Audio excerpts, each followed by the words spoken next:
welcome to a little show I'm going to call Brain Vent, where I vent my crazy ideas so they don't explode inside my skull. Today I'm going to talk about a movie pitch.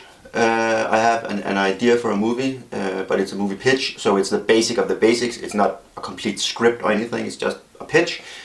And the movie is going to be a Marvel slash WWE movie joint venture. That was my idea. And it's going to revolve around a pretty unknown Marvel Spider-Man villain called Kangaroo. The Kangaroo. Let me get my glasses on. I have my notes here that I'm using. And I think there have been two kangaroos, and I'm going to focus on the original one, not the more recent one. The original one was a boxer called Frank Oliver from Australia, and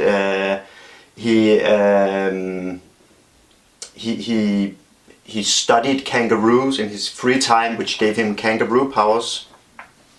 And he was disgraced in the boxing ring in Australia, and he fled to America, New York City, to become a criminal. And he had an encounter with Spider-Man, and he had like a second encounter with Spider-Man, I think, and there he died. And then a lot of stuff happened, and there came a second kangaroo. Anyway, continuing on, it's also going to have another villain, two other villains in the movie. The first one is Owl, called Leland Owlsley, which is a villain who also have been working out of New York, and he's a Daredevil villain, but he's been featured in other comics, also Spider-Man, I think, and in the Marvel cinematic universe he's actually been featured on the Netflix series Daredevil, where he was an accountant for Kingpin, and he actually died in the series. I believe he was pushed down an elevator shaft, but whatever, this is Marvel. You can die and you can come back and whatever. I'm not going to focus on that, I just want to use him in this pitch. So how he comes back, the hows and whys, I'm not going to go into that. And then I'm going to use Hammerhead, also a Spider-Man villain, a gangster character with like he has like a metal plate in the top of his skull, where his and he's like a gangster character. I believe he's like a head of a mafia like criminal organizations. So those are like the characters I'm going to use, which are from the comics and are known. My casting idea is perhaps a bit unorthodox, but I really like the casting idea, so I just went for it. It's going to revolve around the daughter of Frank Oliver, which I've called Joey Oliver. So I'll be referring to her as Joey Oliver during the pitch, and she's going to be played by Rhea Ripley, which is a pro wrestler who's mostly known for her NXT UK run. I believe she was champion there, great wrestler. And then I'm going to feature as Frank Oliver John Noble, who you may know from Lord of the Rings, playing King Denethor. And he was in the TV series Fringe, where he played the eccentric professor that they picked up, the dad of one of the main characters. And then as friends of Joey, I'm going to be casting Billie Kay and Peyton Royce, the Iconics, at the moment of this video, the current WWE Women's Tag Team Champions, because I wanted them because I actually believe their screen presence could be utilized in more media than pro wrestling. So I wanted to have them in the movie. So the reason for the casting and the production and everything was that I sort of had the idea that the movie was going to be, in comparison with other Marvel movies, low budget. It wasn't going to have a big budget, and if you combined Marvel / Disney Studios with WWE movies, you could like get funding from both, and so yeah, that was my reason for actually, or one of the reasons for combining those two studios for this movie.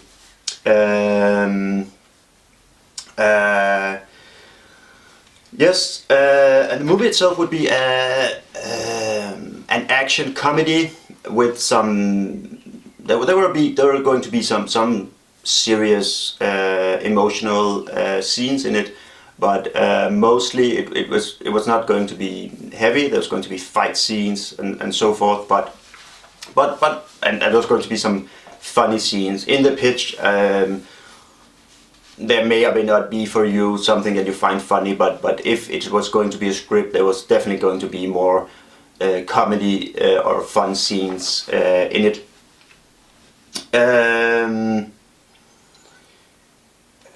Also on the soundtrack,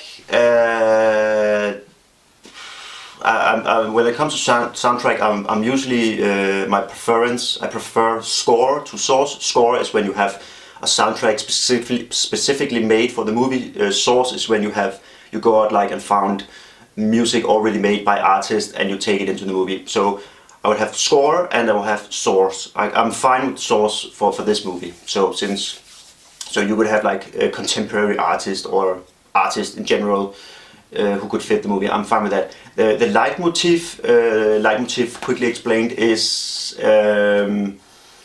when you have a character or you have an event or something, that event or character has their own sort of soundtrack melody, which may vary how it's done. Think of Star Wars, the Force. Whenever the Force is mentioned or used, that there comes a specific soundtrack music on. That is a leitmotif invented by the composer known as Wagner.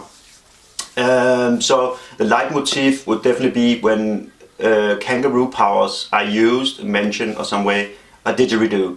They would be playing a didgeridoo in the background. So that was one of the things I had about this movie. So I'm going to go through some key scenes I have. Again, this is a pitch. This is the basics of the basic. It's not a complete script, so I just had some scenes in it, and I will go through them. So the movie would start with you have like the outback, and you have like a farm, and you have like this montage of Joey, again played by Rhea Ripley. Joey going about her daily routine with like tending to the farm, tending to her animals, tending to the crops. Meanwhile, you will have, since it's a montage, you will have like pictures of her home where you see like her growing, pictures of her as a child with her father. And then like go through these pictures and you see him like having boxing gloves off and wearing this brown leather vest, and finally you begin to see these newspaper paper clippings of that like explains a short story of him being disgraced in the ring and somehow fleeing, and nobody knows where he's gone. And then you sort of see a picture of her having to grow up in a orphan home with other children, and while you have this montage, you also see her like going through her crops, and you see like her crops have been like eaten by some animals, and you can see she gets annoyed and she goes into her house and she gets like a rifle with a scope on it, and she goes out in the outback and she looks around and suddenly she sees something and she holds the rifle, and we have like a scope. The camera looks through the scope and she points it at this big kangaroo out in the horizon, and just like you see her fingers about to pull the trigger, the kangaroo looks right at her through the scope, and you like hear the didgeridoo music, and it looks at her, and she hesitates, and the kangaroo just hops off. So that's like the first scene, and then later we see like her two friends arriving, and they're from the city. They arrive in a car, and that would be like the Iconics, Peyton, Royce, and Billie Kay, and they arrive, and like they're from the city. They're like savvy, and Joey is more of a loner, but they convince her to go with them and come to the city and like go clubbing and have fun time with them, and you get the idea that they're friends and they know each other pretty well, and they care for Joey a lot. So like they go to the city, and we see them like going to a club, and they're partying, and suddenly there comes this guy up to the character played by Billie Kay, and he's annoying. He's a bit of a bogan. Bogan is like an Australian term. Look it up, Google it. And he's like, first he's like, he's trying to put the moves on her. Then he gets a bit handsy, and she like puts down her drink and says, "Oh, you want a kiss?" And he like, then she says, "Close your eyes," and he closes his eyes, and Billie Kay just grabs him by like his coat, and she like gives him a headbutt, because seriously, who would expect Billie Kay to give anybody a headbutt? And suddenly all his mates come in, and they begin to fight, and we find out that these three girls are really tough and can handle themselves in a fight. But like when we see Joey in a fight, we see like every time she does like this kick, people fly even further than they would of a normal kick. They like go flying from a kick, not like you know, Hulk flying or something, but she can pretty much kick people very well. And after the fight, and the guys who try to attack them, it gets beaten up and lays down. We see like the bartender going up and go, oh, not again, and we get the idea that it's not that they're violent, but they usually get in a lot of fights and come out the victor. Then we go to like a scene where not from then again. This is key scenes. This is not a complete script. So there will be, if this were to be a complete script, there would be filling out between the scenes. But I'm just going to go through the key scenes. But after the fight in the nightclub, we go to Joey being in her farmhouse and dreaming.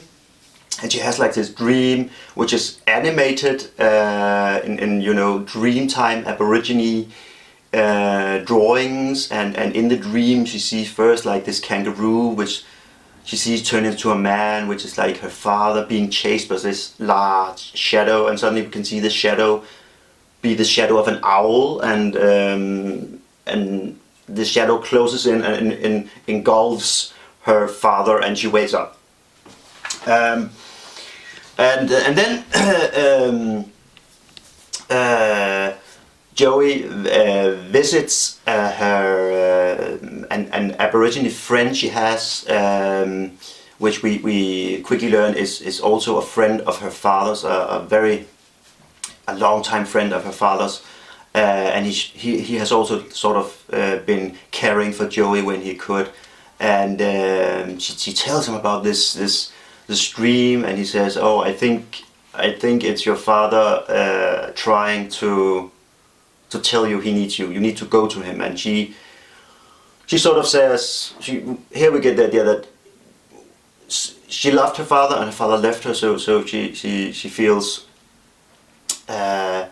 like not disowned, but she doesn't like her father because he left her, and she haven't forgiven him for that, so she wants to have nothing to do with him.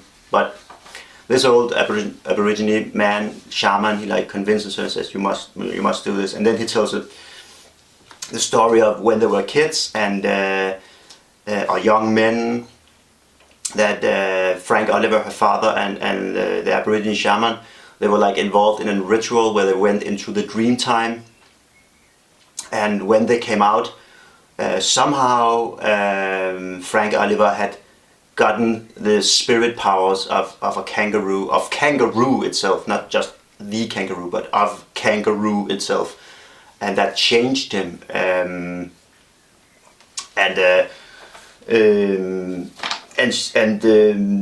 Joey, let's go. And Joey then asked, but where should I look for him? He could be anywhere. And the shaman said, no, he's in New York City. And she goes, how do you know that? It's like, do you have a magic power or something that has told you that he's in New York City? And he goes, no.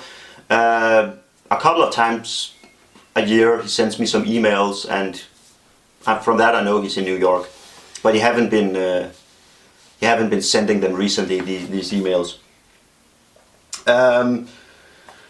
So Joey and the two friends, the Iconics, are traveling to New York City, where like they figure out, probably the Iconics, one of the Iconics like Googles Frank Oliver and finds out he has like a boxing gym in the Bronx. And they go to the gym and they find that the gym is wrecked. Something happened here. There's been violence here. Something's wrecked, and they go around looking for clues of what had happened, and they can't seem to find anything. Then suddenly, Joey sees like there's this blackboard, and she sees like these Aborigine Dreamtime drawings, and she goes like, oh, and the camera like zooms in on one thing, which is a like you can see it's a hammerhead shark. And yes, I know hammerhead sharks does not live in Australia, so technically there wouldn't be a Dreamtime Aborigine drawing of a hammerhead shark anywhere, but for the case of the movie, just go with it, please, go with it. And she says, okay, from this drawing I can say that I think my father's trying to be sending me a message where he says we should look for the hammerhead shark at an eating place called the Fireplace. Oh well. And we also, during this searching through the wrecked boxing gym, we see like his old brown leather vest is like framed in a glass picture frame on a wall. And they go like, okay, and they're like, where could that be? And they're searching, and they find out that there is this Italian restaurant that's called the Fireplace, and they say, okay, well, let's go search there, and they go search the Fireplace, and like they go in, and it's like Italian restaurant. It's a sort of seedy Italian restaurant, and they go in and they try to ask about hammerhead and a hammerhead shark, and everybody's like going, I don't know what you're talking about, until way back in the room, it's like covered in shadow. We can see there's this large man sitting there, and he goes, why are you looking for me? They approach him, and then like says, okay, we approach you because do you know anything about Frank Oliver? And he goes, why would I tell you about Frank Oliver? And Joey goes like, he becomes angry, and he goes like, okay, you better tell us or else. And then he leans forward into the light, and you can see it's like hammerhead, his weird skull, and he like looks at him and says, or else what? And then a fight breaks out, and during the fight, the characters of Billie Kay and Peyton Royce get injured, but like Joey finally gets him and gets him to like give her some information, and the information he gives is that he was hired by Leland Owlsley, the owl, to get Frank Oliver because Frank Oliver and Leland Owlsley was involved in a scheme of somehow doing some extortion scheme on this big corporation, big company, and Frank Oliver got cold feet, or he just didn't want to go through with it, and apparently he had something that Leland Owlsley wants, so he hired Hammerhead to get Frank Oliver to Leland Owlsley, and also Joey gets the information from Hammerhead where Leland Owlsley live, and he lives outside New York City in a big mansion. And then the Iconics, Billie Kay and Peyton Royce, they like go to the hospital because they're very injured. Probably Billie Kay would try to like headbutt Hammerhead, and she was like going to be knocked out or something. And then we see Joey going back to the boxing gym, and we see her like tape up her fists like a fighter, and we see her like kick the glass of the frame and like take on the brown leather vest of Frank Oliver. So we have like this moment of, okay, now she's beginning her journey to take up the kangaroo name, and she's beginning that journey. And we see when she takes on the vest, something falls out of it, and she picks it up, and it's like this small USB stick, USB drive, and we quickly, just in a flash, see that it says Oscorp on it. And she puts it in her pocket, and she goes to the mansion, and she like kicks in the door to the mansion, goes through a big hall, and goes through this large hallway. And when she like opens the door to the hallway, we see like all of these henchmen coming from the doors in the side of the hall, and she like looks at them, and suddenly she reaches out her left hand to the side of the doorway, where we see like this, waiter spell that some large mansion has. Old mansions, you had like these bells you could pull, and you could call the waiter because it would ring a bell. And we see like she rings the bell twice like a boxing ring, and then we have like this fight. Again, the way I imagine the fights being done in this movie is like there's a fight scene, a sort of great fight scene in the movie by Edgar Wright called The World's End, and I imagine doing them like that. So it's going to have like the smoothness of like a kung fu movie, but not kung fu moves. It's more like brawling, boxing moves and grappling like that, but the smoothness of kung fu. So we have like, she fights down the hallway because since Old Boy, the Korean version, who doesn't love a good hallway fight, and she fights through the hallway, and she comes through, and then at the end of the hallway she like kicks in the door and arrives in this large library, where she sees in the middle of the library, under this glass roof, where we could see like light coming in. It's going to be night at this time, so it's probably going to be like moonlight or something. And she sees in a chair her father, Frank Oliver, like tied up, and right behind her stands Leland Owlsley, and he has his claw at the throat of Frank Oliver, and even Leland Owlsley is like yelling at her like, why have you come here? And if you come any closer, I will kill Frank Oliver.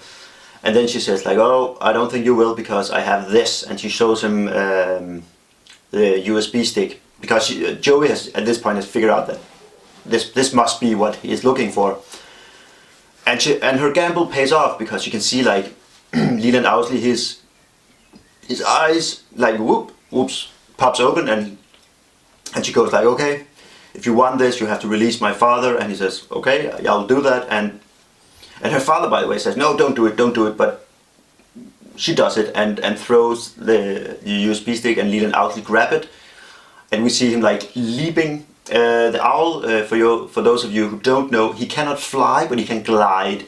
So we see him like jumping from bookcase to bookcase, and then suddenly up through the glass roof. Joey like approaches, unties her father, and her father says, oh, you don't understand what I found on that USB stick. It's much bigger than you can understand. I were tried try to get it to like the FBI, to the government,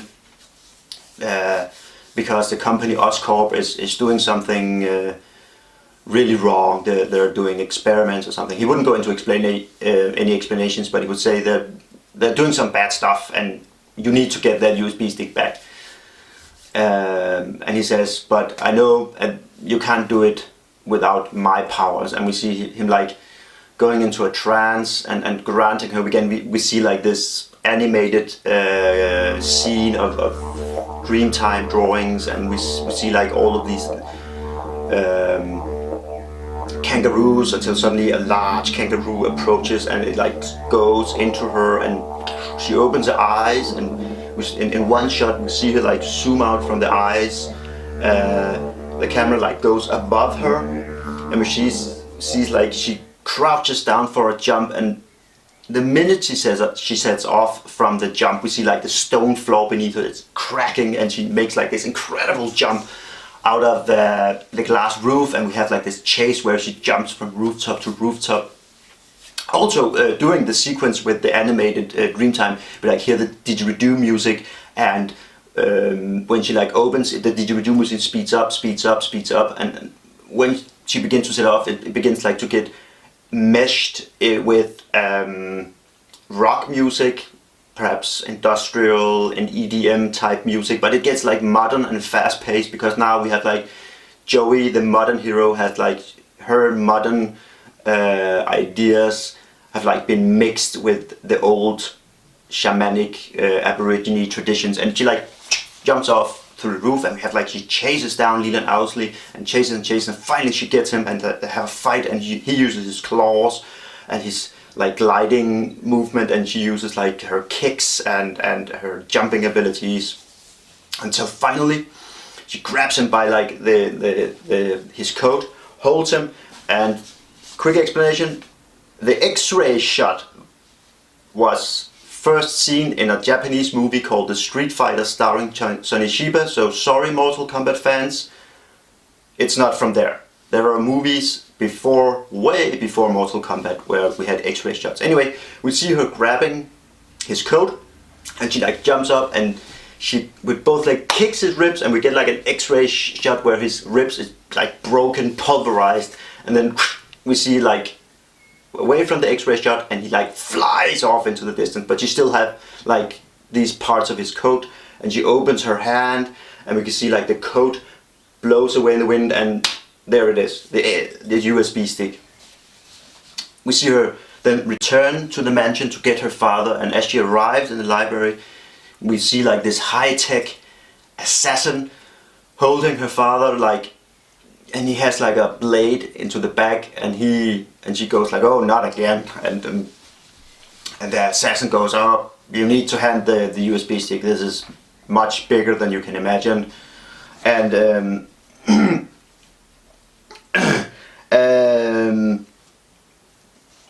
let me just go through my notes here. And then like her father looks at her deep, and he says, "Okay." So out of nowhere, he just looks at her and says, "I used my powers for crime, and I've done a lot of bad things. You now have the power, the kangaroo powers." Maybe he doesn't say kangaroo powers, but he goes like, "You have the power now. Please use it for good and to help people."